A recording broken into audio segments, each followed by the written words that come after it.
Glória a Deus. 1 Reis, capítulo de número 18 e o verso de número 30. Todos encontraram? Assim diz o texto bíblico segundo a tradução da minha Bíblia. Então Elias disse a todo o povo: chegai-vos a mim. E todo o povo se chegou a ele e reparou o altar do Senhor que estava quebrado. E Elias tomou 12 pedras, conforme o número das tribos dos filhos de Jacó, a qual veio a palavra do Senhor, dizendo: Israel será teu nome. E com aquelas pedras edificou um altar em nome do Senhor. Depois fez o rego em redor do altar, segundo a largura de 2 medidas de semente. Então armou a lenha e dividiu o bezerro em pedaços e o pôs sobre a lenha. E disse: enchei de água 4 cântaros e derramam sobre o holocausto e sobre a lenha.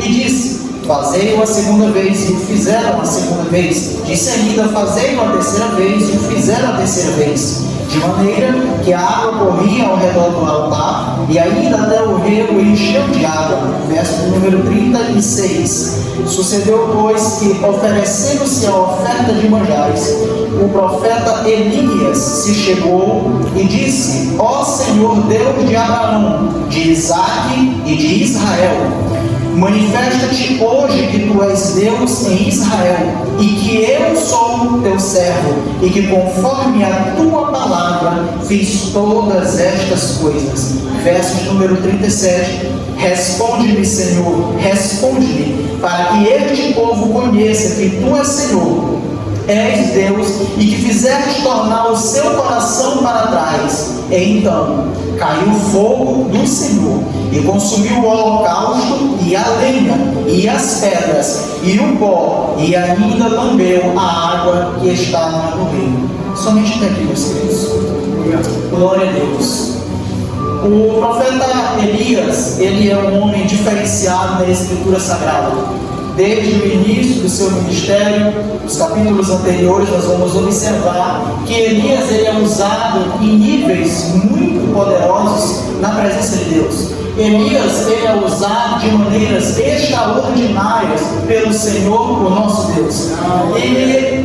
A Bíblia nos fala que quando Elias, o tisbita dos arredores de Gileade, ou seja, ele aparece do nada no texto bíblico, e este homem, quando ele aparece, ele já traz uma palavra de juízo sobre uma terra que tinha totalmente se degradado. O povo de Israel agora adorava a Azera e também ao deus Baal, que eram deuses que eram tidos naquele período como um casal. Estes deuses, Azera e Baal, eram deus da fertilidade, ou seja, todas as plantações e até mesmo as posteridades das pessoas, sejam seus filhos, eles vinham através das bênçãos, segundo a crença daquele povo, através das bênçãos destes 2 deuses, Azera e Baal. E o povo de Deus, do nosso Deus, do único Deus, do verdadeiro Deus, se desviou e passaram a adorar a estes 2 deuses falsos. Isto promovido pela rainha, esposa de Acabe, cujo nome era Jezabel.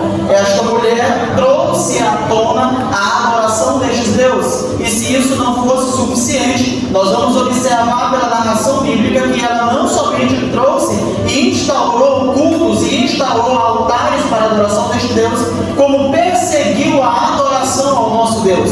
Todas as pessoas que adoravam o nosso Deus, o verdadeiro Deus, eram perseguidos, eram mortos, eram de todas as maneiras possíveis que você puder imaginar, perseguidos para não mais trazer a manifestação da verdadeira e da genuína palavra de Deus. Mas o Senhor, ele sempre tem os seus escolhidos, e é justamente neste cenário de queda, neste cenário de de pessoas totalmente voltadas para outros deuses e distante da realidade a qual eles deveriam estar, que surge no texto bíblico este homem com o nome Elias, cujo significado do nome é o Senhor é Deus. Eu acho muito lindo quando eu vou pesquisar sobre o nome de muitos personagens bíblicos, porque nós vamos entender que no Antigo Testamento o nome basicamente é a identidade de cada pessoa. Sabe o documento de identidade que você tem? A identificação de uma pessoa no Antigo Testamento era mediante o seu nome, mas não era somente para distinguir quem era fulano e quem era ciclano, não. Aquela identidade, ou seja, o significado daquele nome, também trazia uma mensagem de quem aquela pessoa era.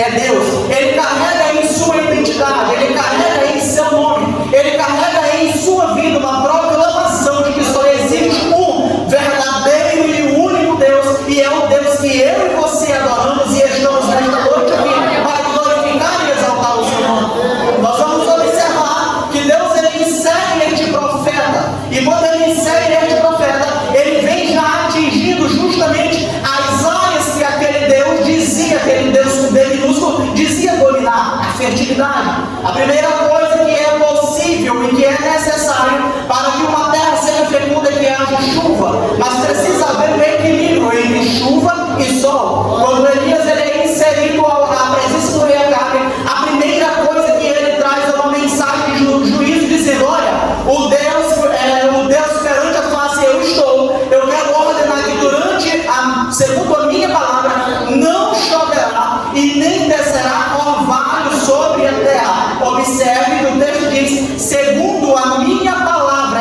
Elias quem está falando: não choverá e nem descerá orvalho sobre a terra. Pois bem, eu posso imaginar aquele profeta saindo daquele lugar e os profetas de Baal e Azera sendo chamados. Ele chamou o Deus da fertilidade, ele não é o Deus da chuva, ele não é o Deus que traz a vitalidade. Chama ele, porque houve um homem que veio aqui enviado por Deus dizendo que não vai chover, e não só não vai chover, como nem mesmo orvalho descerá sobre a terra. E a Bíblia nos diz que de fato não choveu e nem orvalho desceu sobre a terra. Aquele Deus estava absolutamente sendo envergonhado. Mas a Bíblia nos diz que o profeta, tendo saído da presença de Acabe, ele vai para um outro lugar, aonde ele fica por 3 anos e meio sendo sustentado por água e por carne e por pão.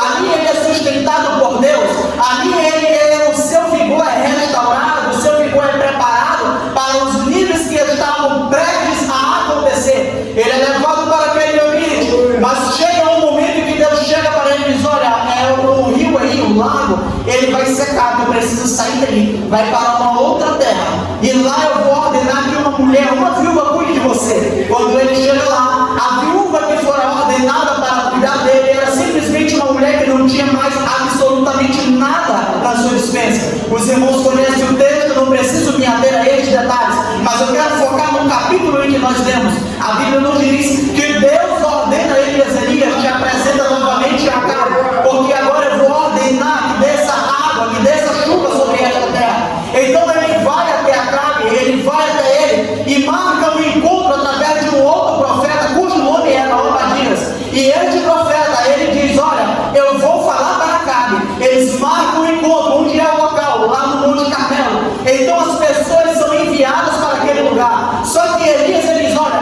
ajuda todo o povo. Eu não quero só Acabe, eu não quero só os profetas de Baal, eu não quero só os profetas de Azera, não. Ajuda todo o povo, porque o assunto que eu quero tratar com eles é com toda a nação de Israel. A Bíblia nos diz que todo o povo está reunido. Então Elias ele diz o seguinte: olha, eu vou propor aqui um desafio. Vocês dizem que Baal e Azera é o Deus verdadeiro, mas eu digo que o único e verdadeiro Deus é aquele que é proclamado até mesmo através do meu nome. O Senhor é Deus. Então vamos fazer o seguinte: pegue 2 bezerros aí, pega 2 novilhos, um vai ser para mim, outro vai ser para vocês. Agora nós vamos preparar ele, oferecer em holocausto ao nosso Deus, e o Deus que responder com fogo do céu, este verdadeiramente é Deus. A Bíblia não diz que o povo olhou e lhes parece-nos bom, então eles concordaram com aquilo, e os profetas de Baal se aproximam e iniciam o processo de preparação para o holocausto. E neste processo de preparação, eles começam a gritar, eles começam a se cortar, eles começam a fazer alvoroço, eles começam a fazer várias coisas para tentar chamar a atenção de um Deus falso. Mas antes de eu falar sobre isso, eu preciso ressaltar que aqueles homens, embora muitas pessoas pensem, eles fizeram isso à toa, eles não tinham poder. Baal e Azera não têm poder para fazer absolutamente nada. É aí que muitos irmãos, e aqui eu falo de nós, nos enganamos quando nós pensamos que Satanás não tem capacidades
maiores, porque o texto ele complementa que Moisés pega o seu cajado e quando ele lança em terra, a cobra que se transformou através daquele cajado, vai em direção àquela outra cobra e a engole, deixando evidente que embora Satanás possa fazer coisas parecidas com as que Deus faz, as de Deus são superiores, são maiores, são mais poderosas, são mais grandiosas do que tudo que ele puder fazer.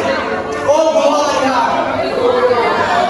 Então os profetas de Baal, eles estão aqui, eles sabem que através da sua adoração, Satanás poderia fazer descer fogo do céu, mas naquele momento tinha um acordo: o primeiro que fizer descer fogo do céu, este é o verdadeiro Deus. E Elias, ele foi esperto: vão primeiro vocês. Então eu posso imaginar Deus olhando o mesmo Deus que cerrou os céus para não chover, diante de um Deus falso que dizia ter o poder sobre as chuvas. Ele diz: não vai descer fogo do céu, não vai descer sinal parecido com o meu. O único sinal que vai ser evidenciado aqui é o meu, e ele vai ser evidenciado quando o meu profeta me clamar. A Bíblia nos diz que chega o horário do meio-dia. As ofertas de manjares eram duas que aconteciam em Israel. A primeira era entre as 9 horas e aproximadamente meio-dia. Às vezes passava um pouquinho e existia uma segunda oferta. Como eu disse, eram duas ofertas oferecidas todos os dias. Está descrito lá em Levítico, se não me falha a memória, a partir do capítulo de número 20. Se não falha a memória, o 22 e o 24 fala sobre isso. Então a Bíblia nos diz que aqueles homens, eles preparam todo o orquestra, todo o ambiente, preparam um altar neste primeira oferta de manjar, entre as 9 horas e o meio-dia. E a Bíblia diz que nada aconteceu. E cumprindo-se o horário da primeira oferta de manjares, irá iniciar o horário da segunda oferta. A segunda oferta de manjares acontecia mais ou menos entre as 12 horas e as 3 horas da tarde. Entre as 12 horas e as 3 horas da tarde. Sendo que tinha que ser finalizada aquele sacrifício pontualmente às 3 horas da tarde.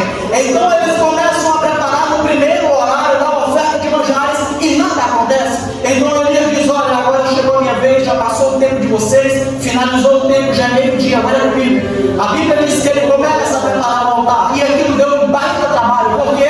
Porque eu disse que há 3 anos e meio não chovia.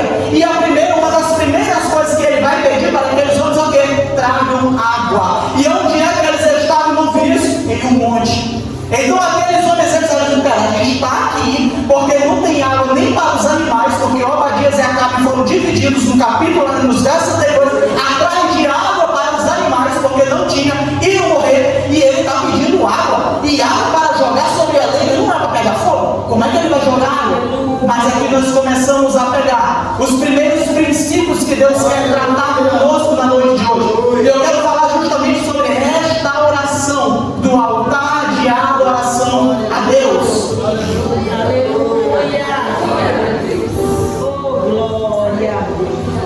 Ele diz: olha, tragam água. Só que antes dele fazer isso, ele pega 12 pedras que representam um filho, cada um filho de Jacó, que constitui as 12 tribos de Israel.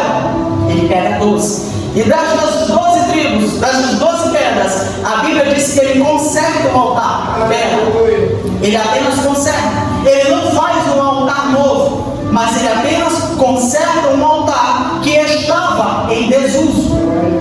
A primeira coisa que nós precisamos compreender ao analisar a nós mesmos é observar se o altar que existe em nós, ele continua em uso contínuo.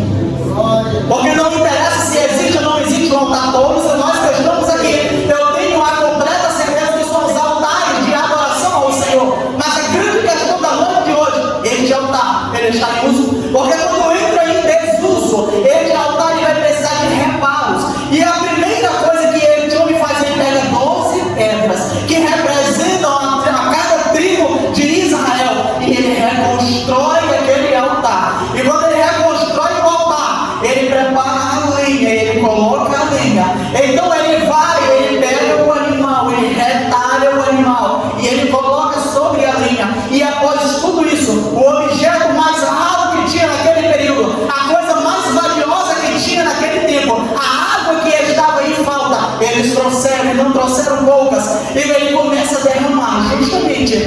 o holocausto, que ele irá orar para que o fogo caia do céu e consuma. Eu posso imaginar o povo de Israel olhando aquilo e dizendo: esse cara é doido, ele é ilógico, como é que ele quer pôr fogo nisso aí, orando ao seu Deus, e ele joga água? Não combina, água e fogo não combina, mas a água e o fogo não combinam em uma esfera material, em uma esfera física. Como nós tratamos de uma esfera espiritual, a água e fogo combinam, inclusive são símbolos do mesmo ser, a saber, o Espírito Santo. Então a água e o fogo na esfera espiritual combinam perfeitamente. Ele joga água aí, e o mais interessante de tudo é que, segundo Levítico, aquele animal escolhido não é um animal qualquer. Nós vamos ver em Levítico que existem diversos tipos de holocausto, mas aquele holocausto que está sendo oferecido por Elias não é um holocausto qualquer. Quando ele prepara aquele animal, segundo o texto bíblico de Levítico, não diz que aquele tipo de oferta que Elias ia oferecer é uma oferta para perdão e expiação dos pecados. O povo de Israel estava totalmente distante do Senhor, e Elias traz: olha, a oferta vai ser o seguinte, vai ser expiação pelos pecados. Então chega o momento de Elias, joga uma água no altar, e então ele imagine a cena comigo, ele prostrando sobre os seus joelhos. A Bíblia não diz, mas eu imagino desse jeito, e orando. E quando ele ora, e a oração dele não é extensa, porque quem tem intimidade e um altar que está em contínuo uso, não existe interferência na ligação. A ligação está o tempo todo ativa, só volta, já responde na hora, estou atento. Então Elias, ele faz uma oração rápida, e esta oração rápida, a Bíblia nos diz que cai fogo do céu e consome a primeira coisa, o holocausto, em seguida a lenha, em seguida as 12 pedras, e em seguida aquele fogo lambe toda a água que estava ao redor do rio e até o pó da terra. A grande pergunta na noite de hoje é: o que significava cada elemento daquele? Uma vez que eu estou falando sobre a reconstrução do altar, precisamos então entender o que é necessário para reconstruir o altar. A primeira coisa, unidade. As tribos de Israel estavam divididas, 10 para um lado, 2 para o outro, mas quando ele vai reconstruir o altar, ali ele poderia pegar apenas 10 tribos, que elas já estavam presentes ali. Mas o que é que ele faz? Ele pega 12. Ele não pega a divisão, ele traz a essência da unidade, ele reconstrói de forma completa. A Bíblia nos diz que após ele reconstruir, através da unidade que são essas pedras, ele prepara a lenha, e a lenha representa nada mais e nada menos do que a igreja do Senhor que viria a ser levantada. Eu estou falando que a lenha representava eu e você. Estamos ali sendo representados naquele momento. Após a lenha, a Bíblia nos diz que ele pega então o novilho, e o novilho está representando nada mais e nada menos do que a pessoa de Jesus Cristo, que é a propiciação pelo meu e pelo seu pecado. É ele que fora posto sobre aquele altar, fora ele pelos nossos pecados que fora retalhado pelas mãos do profeta e colocado sobre aquele altar. Mas abaixo dele existia uma igreja que está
vínculo total até se tocar as extremidades.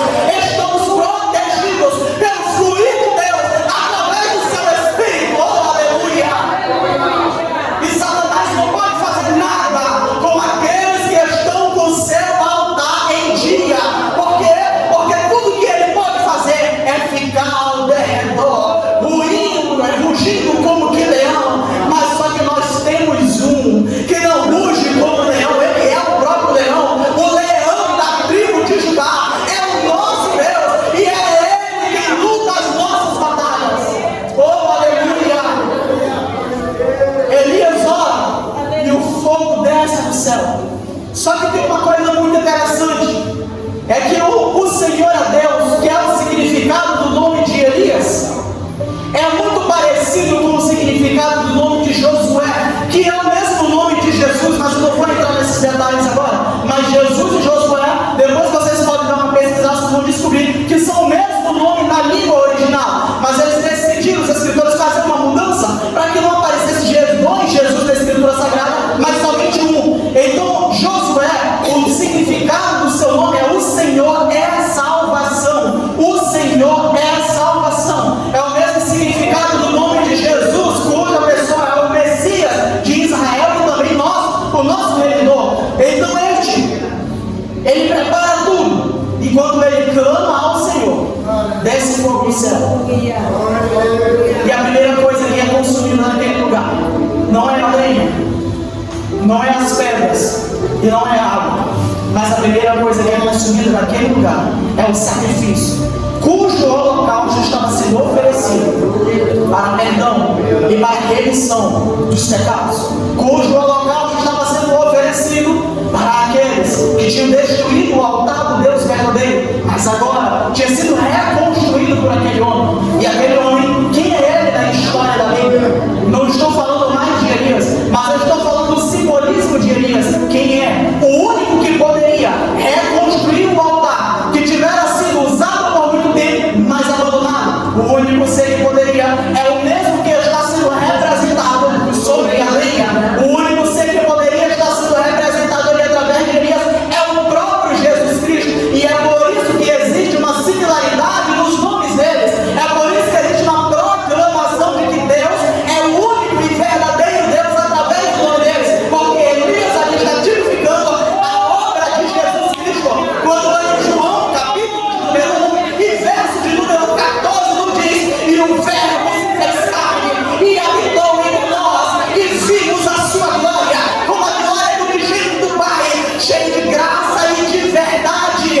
Elias está tipificando ali a obra do Jesus terreno que andou entre nós, por qual podemos ver novamente a graça, pelo qual podemos ver novamente a glória de Deus. Porque a Bíblia nos diz em outra passagem que quando o homem pecou, todos nós pecamos e destituídos fomos da glória de Deus. Mas quando este Jesus desce, nós podemos contemplar, nós podemos ver novamente esta glória, que nós fomos separados através do pecado, é reavindo novamente.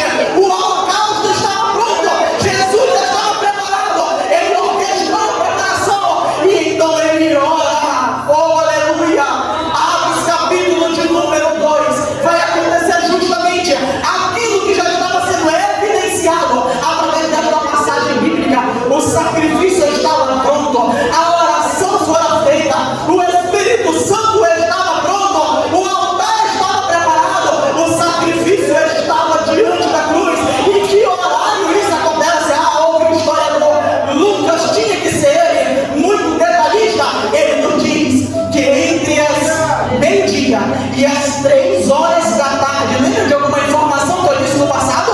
O segundo sacrifício de manjares, entre meio-dia e as 3 horas da tarde, houve trevas sobre toda a terra. Mas ele continua, foi somente até as 3 horas da tarde. E o que é que acontece às 3 horas da tarde, no horário do segundo sacrifício? Isso aí é Mateus que vai nos responder. Ele disse que às 3 horas da tarde, aquele homem que estava pendurado sobre o madeiro, ele inclina o seu rosto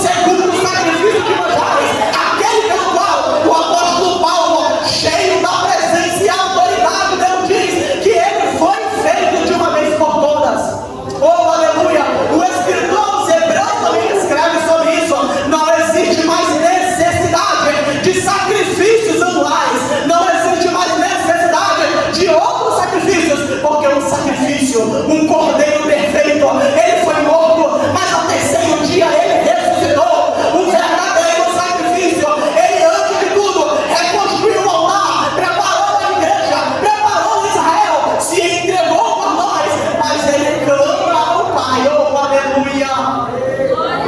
Ainda em terra, ele clama em profunda agonia: Pai, estou aqui todos que tu me deste, nenhum deles se perderá, a não ser um filho da perdição, mas eu quero te entregar todos eles em tuas mãos, cumprir toda a tua vontade aqui nesta terra, mas agora eu irei para ti, mas eu entrego a ti o cuidado deles. Lá no capítulo de número 14 de João, ele vai dizer algo mais específico. O que vai acontecer quando ele parte? Eles olham: eu não vou deixar vocês órfãos, mas eu vou enviar outro Consolador, e este outro Consolador, ele estará convosco até a consumação dos séculos. Ele estará convosco até a consumação dos séculos. Ele está com você até a consumação dos séculos. Não interessa se ao seu derredor os muros de Jericó caíram, não interessa se ao seu derredor a igreja não adora mais como adorava, não interessa se ao seu derredor você não vê mais manifestações que um dia você muito glorificou Deus por ver. Não interessa, seja você um altar que esteja continuamente conectado com Ele, e não interessa como estão os outros altares, cuide do seu altar, mas também proclame as verdades do Evangelho, para que outros altares sejam reestruturados na pessoa e na obra de Jesus Cristo. Ele diz: eu vou rogar ao Pai, Ele enviará outro Consolador, Ele estará convosco até a consumação dos séculos. Atos capítulo de número 2, para concluir. Os irmãos conhecem o texto. Aleluia. A Bíblia diz que cumprindo-se o dia de Pentecostes, estavam todos ali reunidos, Aleluia. quando de repente um vento veemente e impetuoso descendo do céu invadiu toda a casa onde eles estavam reunidos. E o texto ele continua dizendo: e foram vistas línguas repartidas como que de fogo. Como fogo. O que foi que ele orou pedindo? Senhor, para que seja demonstrado que tu és o único e verdadeiro Deus sobre esta nação, e que eu sou o teu profeta, envia fogo dos céus para consumir o holocausto que a ti eu estou oferecendo, em remissão dos pecados não somente meus, mas de toda esta nação. Jesus ele se entregou por nós, mas ele clamou ao Pai: envie outro Consolador. E este Consolador, quando ele faz a história e o relato bíblico, ele não vem de qualquer jeito, mas ele vem semelhantemente ao que Moisés viveu quando passou 40 dias no topo de um monte. E a Bíblia não diz que o monte estremecia e fumegava e estava escuro todo aquele. Era um cenário apocalíptico, tanto é que o povo ficou trêmulo de medo. O Espírito Santo não poderia descer de uma maneira qualquer. Ele desce de uma maneira muito poderosa, visível e audível, de tal modo que todas as pessoas que estavam ali foram levadas para aquele lugar pelo grande estrondo que ouviram. Mas o texto diz: e foram vistas línguas repartidas como de fogo, que pairava sobre cada um deles. E não só pairava, ela capacitava e dava-lhes poder de falar noutras línguas, conforme o Espírito Santo fazia. Aleluia. Jesus ele se entregou, e eu peço que a igreja se coloque de pé. Ele se entregou, mas antes dele se entregar, ele proclamou uma palavra que está descrita neste livro. E esta palavra, ela tem o poder de reestruturar o altar que outrora foram usados, mas está destruído. Seja pelo desânimo, seja por não ver coisas como um dia viu, seja por sentir desejo por ver prodígios, milagres e maravilhas como um dia viu, seja pelo que for. Mas nós precisamos olhar e entender: há um tempo determinado e um propósito de Deus para todas as coisas debaixo do céu. Sabe o que é mais lindo? Que no período da adversidade do povo de Israel foi perfeito para se revelar um grande homem de Deus, Elias. E posteriormente, ele deixa outro também poderoso, Eliseu. E sabe o que Eliseu faz no seu período? Ele prepara uma escola de profetas. E ele vai preparar mais e mais profetas. Embora a Bíblia não diga que Elias tenha deixado uma pessoa específica para lhe suceder, nós vamos ver pelo relato bíblico que ele preparou várias pessoas para exercer o ministério profético. E Deus, ele nos coloca em lugares específicos justamente para nós exercermos isso. E tudo aquilo que porventura você olha e contempla o que um dia viu e que um dia viveu e sente falta pelo altar estruturado, olhe para o seu altar. Como diz o apóstolo Paulo, ele diz para examinarmos a nós mesmos. E após nós examinarmos a nós mesmos, nos defendemos como aqueles que diz: só o Senhor é Deus, só Deus é o Senhor. Deus, ele conta comigo e ele conta com você para exercer o ministério profético em nossa geração, que vai transpor os limites desta cidade. Eu estou falando e vou repetir: Deus, ele está contando com pessoas desta congregação para levar a proclamação da reestruturação de um altar que se dá mediante a ministração da palavra, com a obra de Jesus Cristo realizada naquela cruz. Ele está contando com você para realizar esta missão, não somente para esta cidade, não pense pequeno, não somente para este estado, não somente para este país. Tudo isso depende do nível da sua fé. Que nós venhamos nos levantar como homens e mulheres de Deus. E eu desacelerei aqui na mensagem justamente para que atentamente vocês peguem esta mensagem em vossos corações. Deus, ele está contando comigo e com você para mudar a realidade que você tem visto como problemática. A mudança, ela precisa começar por nós, e após nós ela precisa incendiar através de nós. E é justamente em cenários complexos como estes que são levantados grandes homens e grandes mulheres de Deus. Eles não são levantados em tempo de bonança, eles não são levantados em tempo de que está tudo ok, mas eles são levantados quando tudo parece não haver mais sentido, quando tudo parece estar perdido, quando olha para um lado, quando olha para o outro. Salmo 121, verso 1 e 2. Eleva os meus olhos para os montes, de onde virá o meu socorro? Esta é a palavra de alguém que não sabe mais de onde pode vir o seu socorro. Mas o verso de número 2, ele complementa, nos dizendo que o meu socorro, ele vem do Senhor, que fez os céus e a terra. Os céus e a terra. Feche os seus olhos neste momento.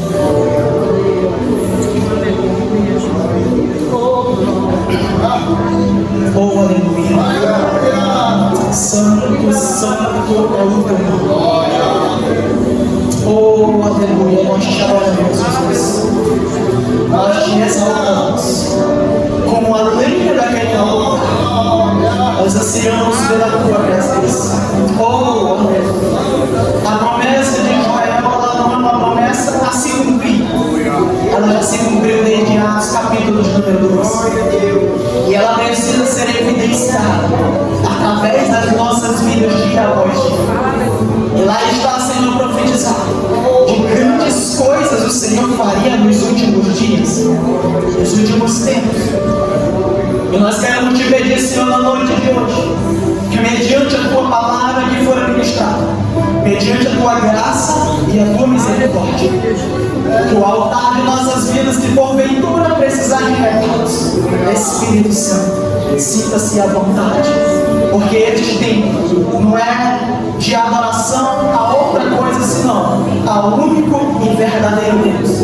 A tua palavra não diz, não sou eu que digo, que nós somos templo e morada tua. E se nós somos templo e morada tua, aquele fogo que simboliza o teu mover que queimou aquele altar e que passou com o mover do Espírito sobre todos aqueles elementos, ele é uma realidade em nossas vidas.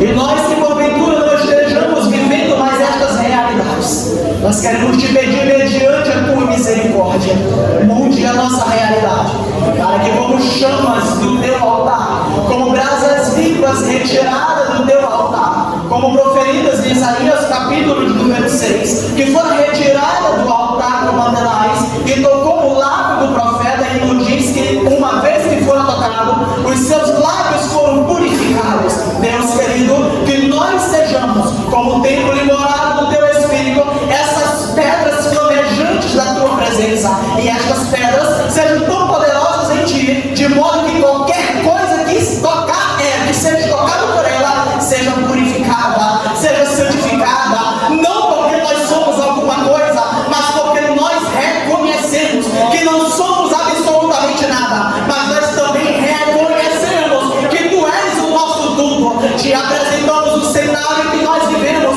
em nosso país. Deus querido, nós não queremos desanimar no cenário dessa história, nós não queremos parar, nós não queremos ser pessimistas, mas nós queremos proclamar as grandiosidades de Deus, que é o fogo puro, que consome, o fogo puro que está presente na igreja e está vivendo e fluindo através dessa igreja, chamando a atenção, seja em uma sarça ardente, seja em uma coluna de fogo que ama o povo, seja do descendo do céu para o altar, ou em Atos capítulo número 2, em toda a história, a presença do Espírito Santo, mediante o mover pelo fogo, ele esteve presente nos relatos bíblicos, e o que nós te pedimos na noite de hoje, que também esteja presente através das nossas vidas, porque nós somos a Bíblia que o mundo está lendo, a Bíblia que o mundo não lê, que o mundo não abre. Diz o Billy Graham que nós, portanto, somos os condutores desta Bíblia, e eles estão nos observando e fazendo uma leitura daquilo que nós vivemos. Nos permita, mediante a tua graça e a tua misericórdia, não por merecimento próprio, mas pela tua ousadia, glória e poder, por ter se entregue por nós e conquistado todas essas coisas. Te pedimos, Espírito Santo, capacita-nos poderosamente para exercermos o teu chamado, capacita-nos para reconstruirmos não somente o nosso altar, mas proclamarmos dia após dia: só o Senhor é Deus, só Deus é o Senhor. Aqui nós chamamos o nome de Jesus e nós te agradecemos. Amém e amém.